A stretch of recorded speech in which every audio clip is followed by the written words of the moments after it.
Hello and welcome to Straight Guy K-Drama Reviews. This week I'm excited to share with you my 10-point review of Mystic Pop-Up Bar. So I've got my notes here. Let's start. Number 1, the plot. So the basic plot is a woman is being punished because she commits suicide by hanging herself on a sacred tree. So now she's tasked with helping 100,000 people resolve their grudges. So she has the power to enter their dreams, and then there she helps you process your life, your problems, your issues, and then once you wake up from that dream, you kind of make the decision to improve your life. So she has 9 more souls left when we join her at the beginning of the show. But the problem is she's been at it for 500 years. So she only has about a month left to save 9 more people, or she will be sent to the hell of oblivion, or basically she will cease to exist with no chance for reincarnation. So, this kind of plot, this supernatural plot, a lot of K dramas have tackled it, like Goblin, Hotel de Luna. Um, but I gotta say, this show, while it has similar themes, they do have their unique parts, and I'm gonna talk about that a little later on. So, number 2, production value. So, I'm not particularly like wowed by their stunt work or their camera work, but I gotta say, this show is amazingly well written. It's based on a webtoon, and it's a great balance of comedy, of action, of drama, of romance, basically everything you want in a K drama, and it even has amazing food porn. So just they just stuffed everything in there, and they managed to balance it out really, really well. Now, my favorite part is the world building, and that's why I want to move on to my next point, which is number 3, the future. So, not only does this show have the potential for a season 2, right? But just like the MCU or the Marvel Cinematic Universe, this show has the potential to launch other shows, right? Because, like I said, they wrote this completely beautiful world that they can talk about. So, number 1, they can actually create a show of the supernatural police, and then just a manhunt type of show where they go after all these evil souls that try to enter the living world again, right? They can also feature a solo TV series about death, about the Grim Reaper, how he collects his souls, and where does he bring them after, right? Um, and there's a potential for an office comedy, for example, because in the world that they wrote, when people die, you have to stand in front of a tribunal, and then they decide how and where you will be reincarnated. So again, potential for office comedy there. So I hope they do that. I hope they launch other shows that are set into this already created universe, because it would be such a waste not to.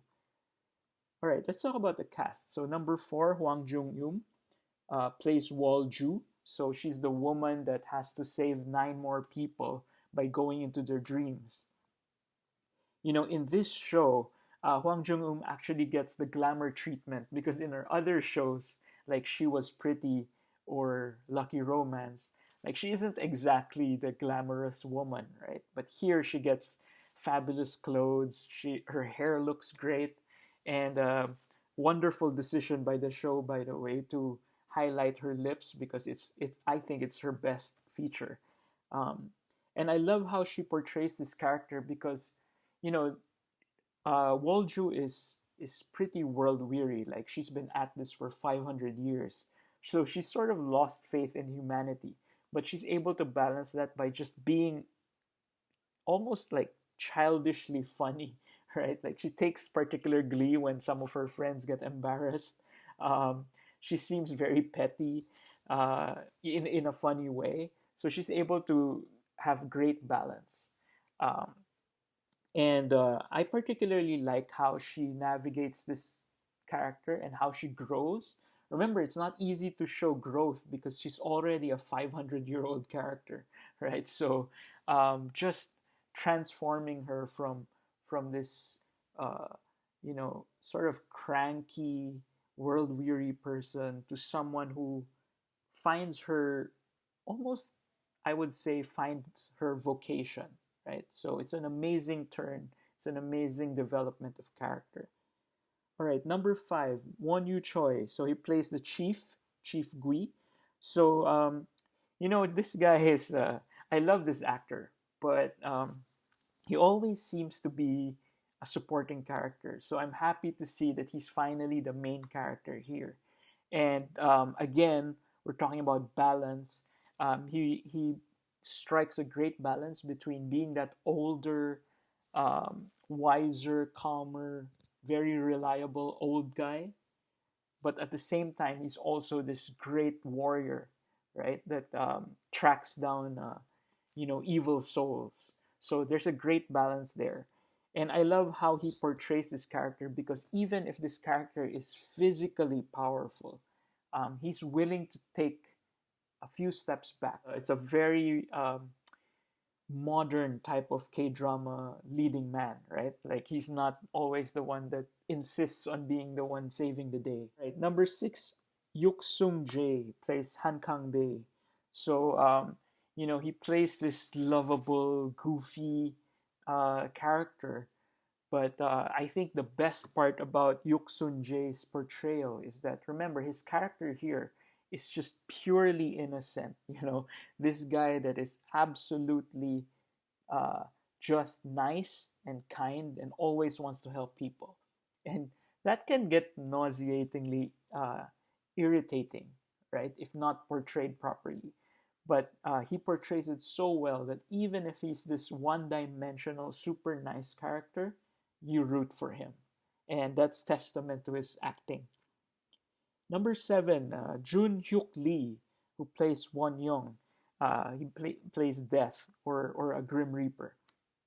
And he does an excellent portrayal here because, he's supposed to be this lovable character because even though he plays Death, he's friends with the main characters. He stops by the pop-up bar, drinks, says some funny things, but you're never at ease with his character. Like you're not sure if he's evil or good, or even if he's your friend, you're pretty sure he's capable of doing something evil, right? You get those vibes from him. And Jun Hyuk Lee portrays that wonderfully because that's really how it feels even if you're friends with the Grim Reaper, right? Okay, number eight, food and fun. My goodness, there's so much food porn on this show, and all of the dishes look delicious. So almost every episode corresponds with a dish, and that dish almost always corresponds to the person they're trying to help in that episode. My particular favorite would be the stir-fried octopus. So it looks really spicy, so I imagine there's a lot of gochugaru or chili powder, and it's sautéed with some vegetables, so you can get the chewiness from the octopus and the crunch of the vegetables. I'm salivating as I'm talking right now. I want to make my version of it, so I'll probably make one with squid, ojinku bulgogi. I hope I pronounced that properly. But I want to make that so you can watch that on my IG stories very soon. For the fun part, just one little cameo. One of the people that Walju actually helps by entering their dream is General Douglas MacArthur. So he had issues trying to decide how to win the war. All right, number nine, Verdict. So I think this show is very, very underrated. I don't see a lot of talk on social media about this show, and I think that's an injustice to this show. This show is very entertaining, great balance, like I said, of all the genres. It's very low on melodrama, but when it does put the drama in, it really counts. All right, ratings 9 out of 10 Korean Hearts. I think, like I said, it's a great show. I have a few issues, like maybe better stunt work or better camera work, but really I think that's a budget issue. So apart from that, I think the show is lovely. Plus, it's only 12 episodes. So, even if you're a novice K drama fan, 12 episodes you can handle. And that's it. That's my review of Mystic Pop Up Bar. So comment down below if you agree or disagree with my points. And as usual, please, I welcome your suggestions on the next K-drama that I'm going to review. Meanwhile, don't forget to subscribe to my channel and you can watch my other videos right now.